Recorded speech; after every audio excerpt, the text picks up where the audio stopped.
एक बड़ी बहस चल रही है, इलेक्शन कमीशन को रूलिंग पार्टी जो है वो डोमिनेट कर रही है। कहा जा रहा भाजपा सरकार में इसलिए वो डोमिनेट कर रही है। एक तथ्य रख दूं, तथ्य तो ना भाजपाई होता है, ना कांग्रेसी होता है, ना सपाई होता है, ना बसपाई होता है, तथ्य सिर्फ तथ्य होता है, ठीक। और इसकी जांच पड़ताल जिन्हें जिन्हें शक हो गूगल से कर लेना, शो खत्म होने के बाद मेटा से पूछ लेना, चाहे गूगल से।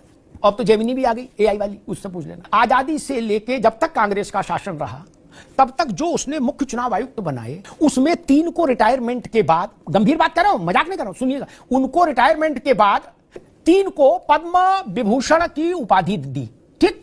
2 लोगों को पार्टी का टिकट देके लोकसभा में लड़ाया, शेषन और गिल। फिर गिल को बाद में राज्यसभा भी भेजा। 1 को केंद्र में मंत्री बनाया और 2 को गवर्नर बनाया रिटायरमेंट के बाद।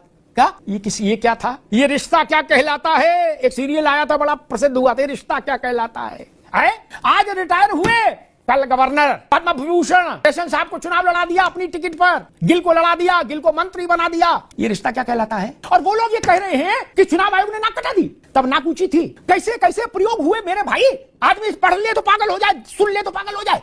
एक वकील साहब थे, अमरुल इस्लाम या ऐसा कुछ, इस्लाम है और अमरुल है या ऐसा कुछ नाम था उनका, अगर मैं सही याद तो इस्लाम उनके नाम के उसमें लगा था। वो वकील थे, फिर कांग्रेस में आ गए, कांग्रेस पार्टी के संगठन में बहुत सारे उनको पद मिलते रहे, इंदिरा जी के नजदीक पहुंच गए।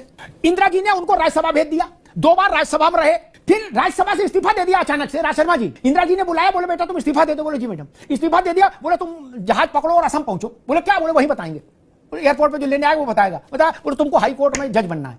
बोले ठीक है, हम हाईकोर्ट चले जाते हैं। हाईकोर्ट चले गए, जज से चीफ जस्टिस हो गए हाईकोर्ट के। फिर रिटायर हुए। रिटायर होने के बाद देश में इकलौता केस है, ध्यान से सुनिएगा, देश में इकलौता केस है जिसमें रिटायर हो जाने के बाद किसी न्यायाधीश को सुप्रीम कोर्ट में जज बनाया गया हो।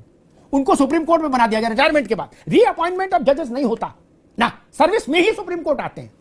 राज भाई आ गए और यहां मालूम उन्होंने क्या किया, धीरे से बता रहे हैं, किसी को बताइएगा नहीं, धीरे से कान में। जगन्नाथ मिश्रा का मामला था एक, अब आप जानते हो कौन सा मामला था, मेरे मुंह से ना कहला, सुप्रीम कोर्ट में कौन सा मसला फंसा हुआ था? ललित नारायण मिश्रा के छोटे भाई, जो बिहार में कांग्रेस के आखिरी मुख्यमंत्री थे। उन्होंने, इस्लाम साहब ने जगन्नाथ मिश्रा के पक्ष में फैसला दिया और फैसला देते ही अगली सुबह चाय पी, बैग टी ली और बैग टी लेते इस्तीफा दे दिया। क्या इंदिरा जी ने कहा इधर आ जाओ गुड्डू? बोले जी आया। क्या? बोले फिर राज्यसभा चले जाओ। क्या ये क्या था? ऐसा सर्कस तो दुनिया में कहीं नहीं हुआ होगा मित्र, और हिंदुस्तान में भी ना उससे पहले हुआ ना उसके बाद हुआ। सर्वोच्च सर्कस, फैसले दिलाने के लिए जज बना दिया। और सवाल उन पर उठा है जिनको राष्ट्रपति नॉमिनेट करे। आपने तो पार्टी के टिकट पर लोगों को राज्यसभा भेज दिया, लोकसभा लड़वा दी और फिर जज बना दिया। गूगल पे देखिएगा, इस्लाम